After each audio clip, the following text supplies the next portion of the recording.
tous. Alors je suis très honoré d'être face à vous aujourd'hui parce que vous l'avez compris, mon métier c'est plutôt de poser des questions que d'apporter des réponses.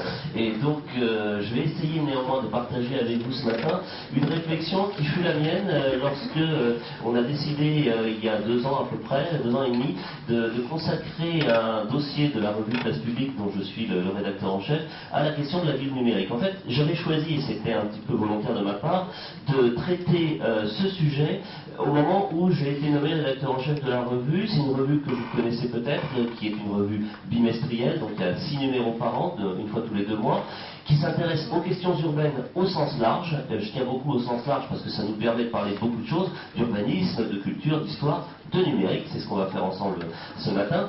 Et puis, je trouvais que c'était intéressant justement d'amener un petit peu la revue qui avait jusqu'à présent une approche assez classique des thématiques urbaines vers un univers plus nouveau, plus innovant qui était le numérique. Et on avait titré notre dossier avec un brin de provocation, faut-il avoir peur de la ville numérique? C'est le titre qui avait été retenu d'ailleurs pour mon intervention devant vous ce matin.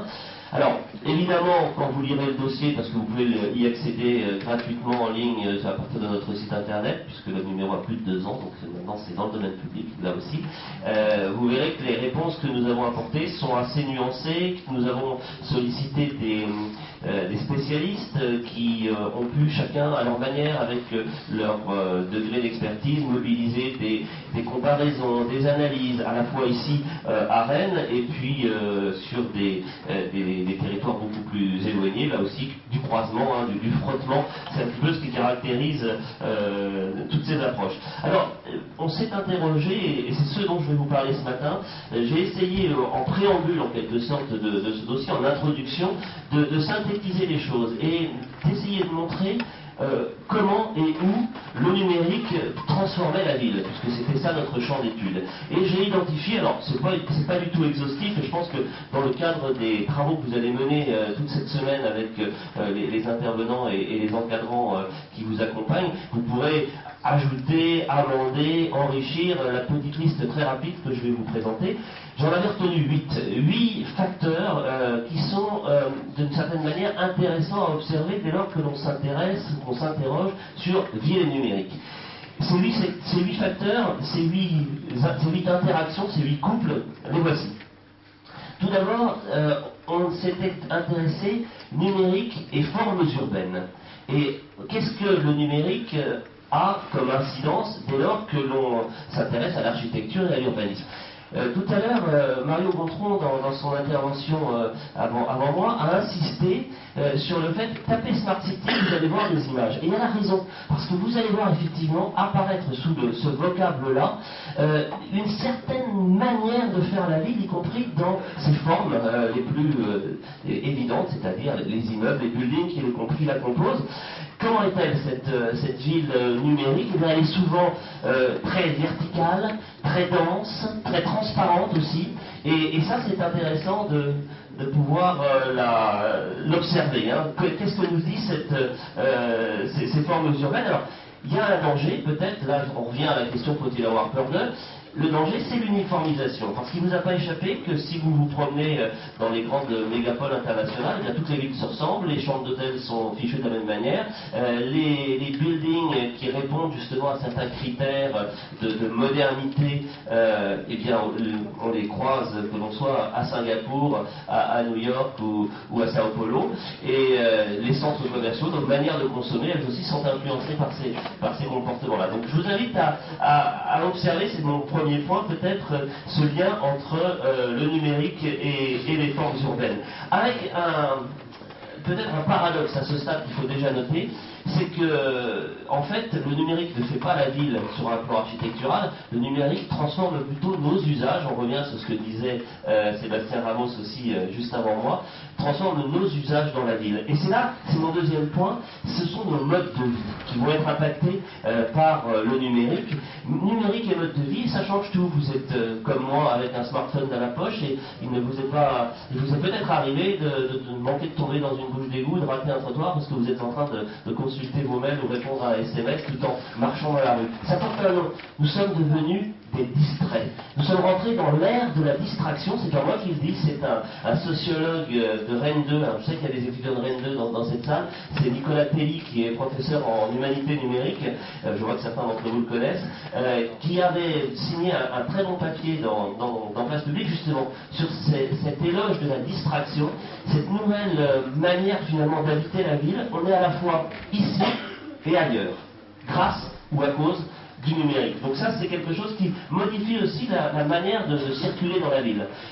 Le troisième point, il en a déjà été question aussi, en fait, il a déjà été question de tout ce dont je vais vous parler, mais je vais essayer de les aborder peut-être un peu différemment. C'est l'économie, c'est les entreprises. Numérique et économie. Numérique et emploi. On a parlé avec Sébastien Ramos de la French Tech, cette labellisation des territoires qui sont orientés vers le numérique et vers la valorisation des entreprises qui travaillent sur ces questions-là. Alors vous savez qu'à Rennes Métropole, le chiffre n'a pas été rappelé par Marion Gautron, mais je vous le donne parce qu'il va orienter certainement vos réflexions. Vous avez sans doute entendu que le président de Rennes Métropole, Emmanuel Couette, a déclaré qu'il souhaitait que le numérique permette la création de 1000 emplois par an dans les 10 ans qui viennent sur le territoire métropolitain. C'est pas rien, 1000 emplois par an.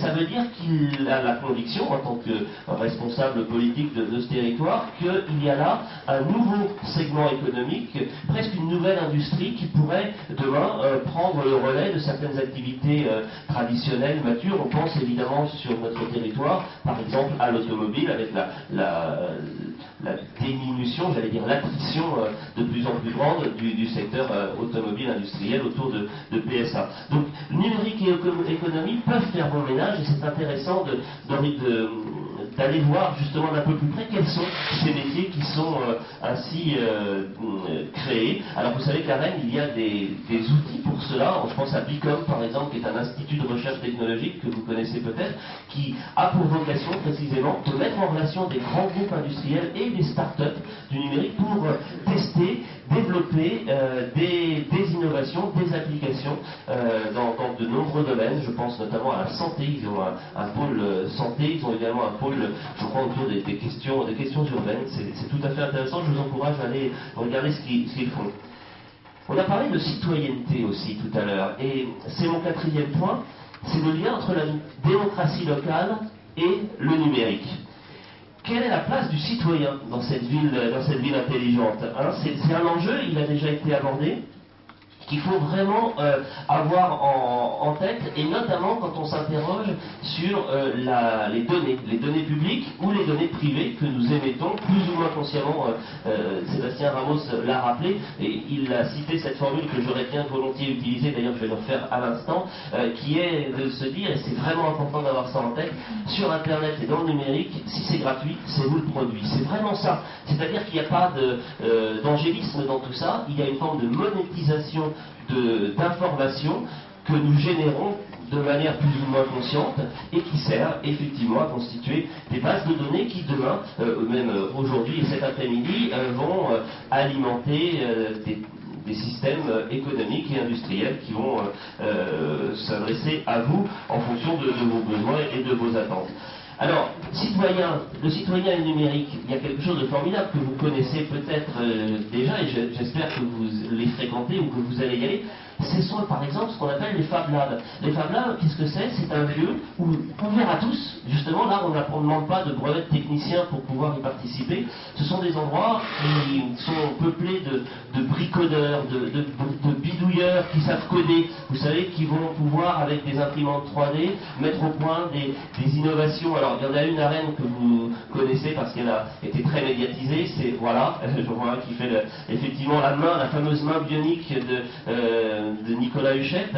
C'est une superbe histoire, c'est l'aventure d'un jeune homme qui a, suite à un accident, perdu sa main droite et qui réussit aujourd'hui à fabriquer cette main artificielle, cette prothèse, mais à des coûts défiant toute concurrence, précisément grâce au numérique, à travers des partages en gratuit de techniques qui permettent d'assembler ces fameuses prothèses. Il a d'ailleurs été repéré par Google, il a eu un prix qui lui permet de créer sa société, il en est aux premières embauches, il a un développement international. Ça s'est passé au départ à la cantine à Rennes et au Fab Lab avec de la ruoche, avec des acteurs locaux. Donc ça c'est vraiment intéressant. Je vais essayer d'accélérer, ça tombe bien, on va parler de mobilité, c'est mon 5e point. Numérique et mobilité.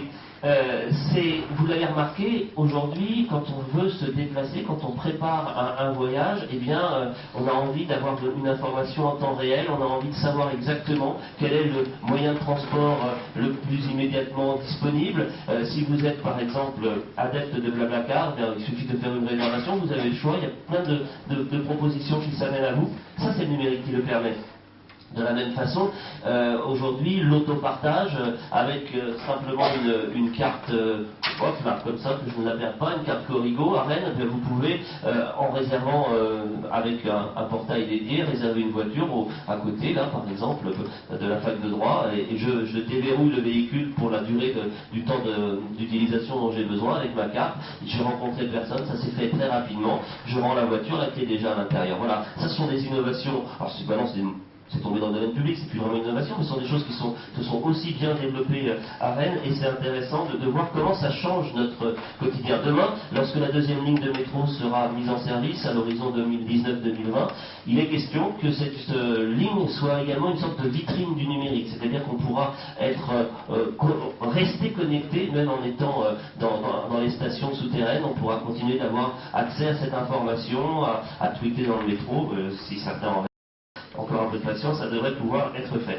Évidemment, ça c'est un petit peu idyllique, il faut aussi se poser les questions de la vie privée, jusqu'où, en étant ainsi connecté en permanence, est-ce que nous ne sommes pas non plus cybertracés en permanence? Je pense que c'est des questions que vous pourrez aborder dans le cadre de votre séminaire.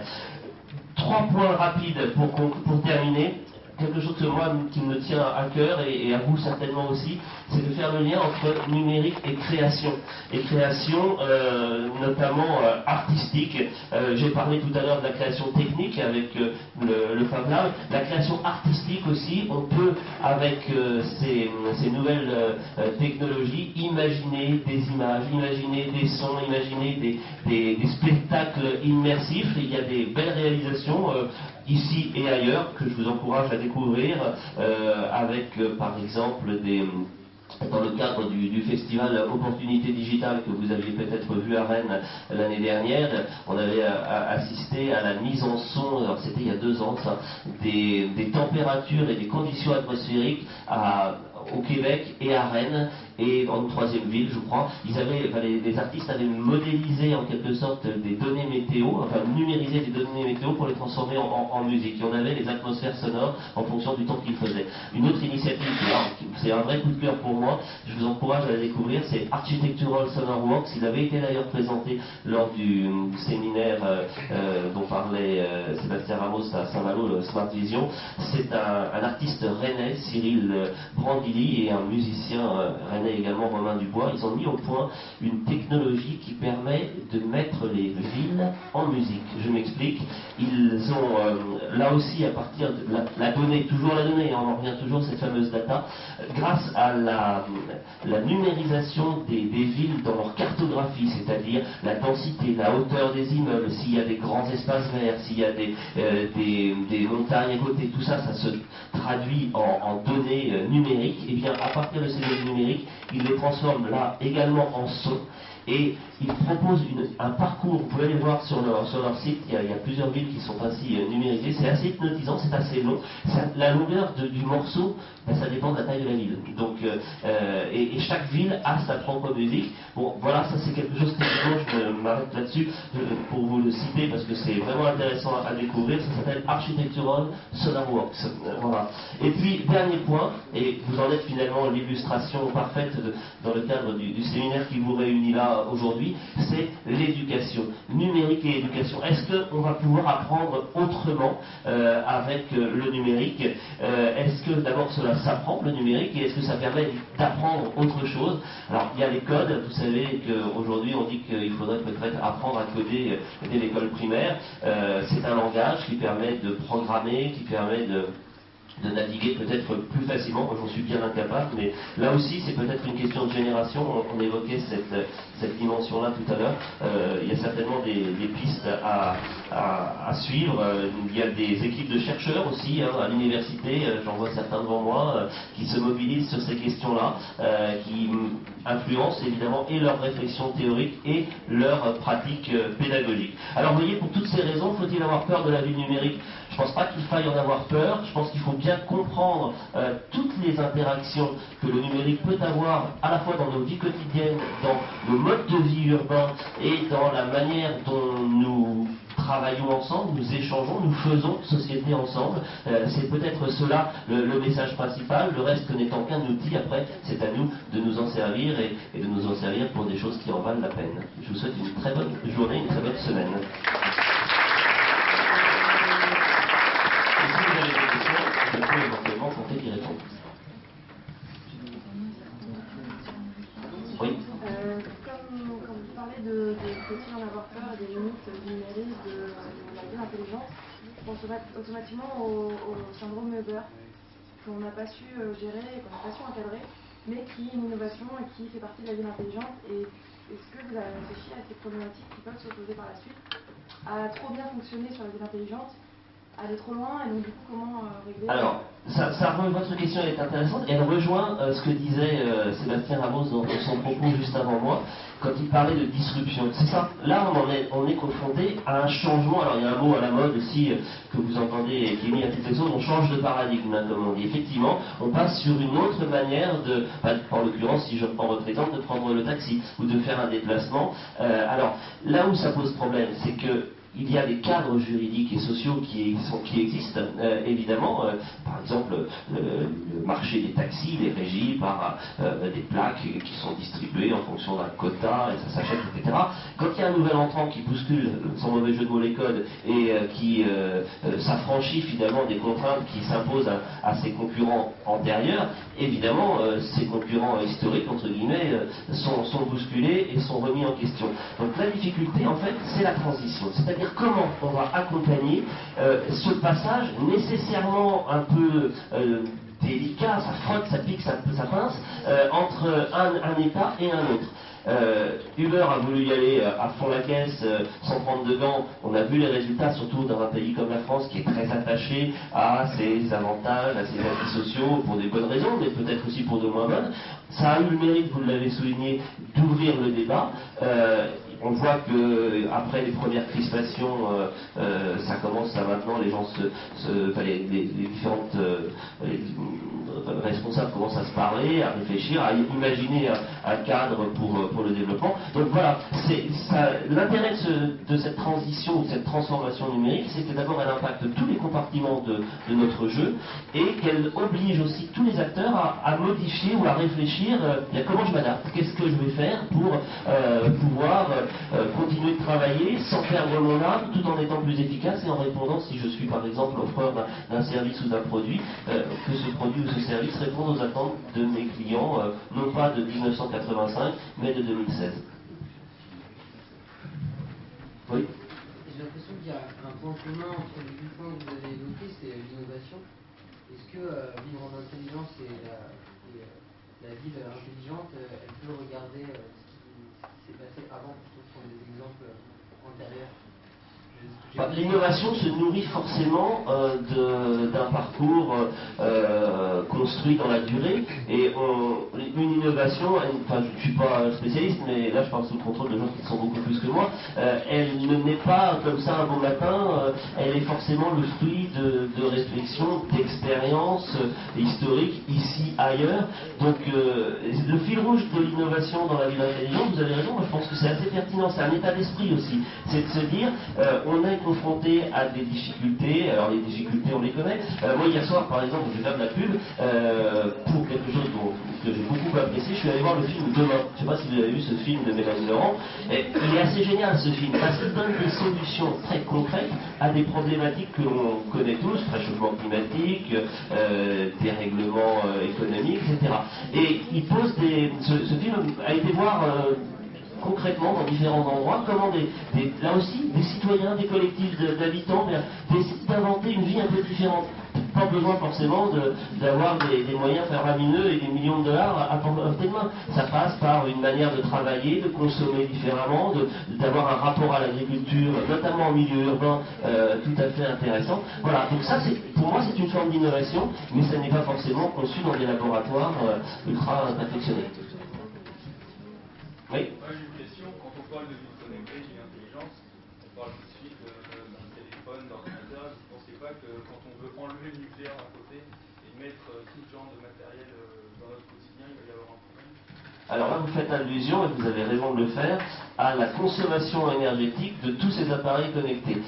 Effectivement, après, la question d'après, c'est le stockage de l'énergie. Mais là, il y a des spécialistes dans la salle, j'en suis pas. Et je pense que le jour où on va réussir à stocker de l'énergie qui ne soit pas de l'énergie fossile ou de l'énergie nucléaire, on aura la possibilité de faire tourner tous nos objets. Peut-être qu'on aura aussi la possibilité d'en réduire le bilan carbone. Mais là encore, je suis vraiment pas spécialiste, vous m'emmenez loin de mes compétences, si tant est que j'en ai dans ce domaine, donc je ne vais pas continuer plus loin. Oui, Mademoiselle. Est-ce que réduire la vie intelligente à la vie numérique, c'est pas aussi un problème et peut occuper toute une dimension qui est notamment la partie du développement durable et du terme de vie intelligente? Est-ce que vous voulez dire par là, dans votre question, j'entends une forme d'opposition entre ville et campagne? Je la fais courte. C'est un peu ça? Non? C'est pas ça? C'est plutôt la partie qui est vraiment dans la ville intelligente, qui est une gestion aussi des ressources plus raisonnable et qui amène vers un développement de la ville qui est intelligent, c'est-à-dire aussi qui est intelligent par rapport à ses ressources et qui n'est pas seulement intelligent par rapport au numérique. Tout à fait. Là, vous avez raison. La manière dont j'ai présenté les choses était peut-être un peu biaisée par la thématique qu'on avait traitée dans Place Publique et sur laquelle je me suis appuyé pour cette petite intervention. Mais vous avez totalement raison. En fait, ce qu'il faut repenser, c'est la manière dont la ville est un organisme vivant qui puise des ressources, qui génère des déchets. C'est une forme d'écosystème qu'il faut sans doute repenser pour valoriser justement les déchets, transformer en énergie et rendre ce modèle qui de toute façon est un modèle qui s'impose à l'échelle de la planète, puisque 70% de la population mondiale vit dans des villes, et c'est là que les problèmes se créent, c'est sans doute aussi là que les solutions seront trouvées.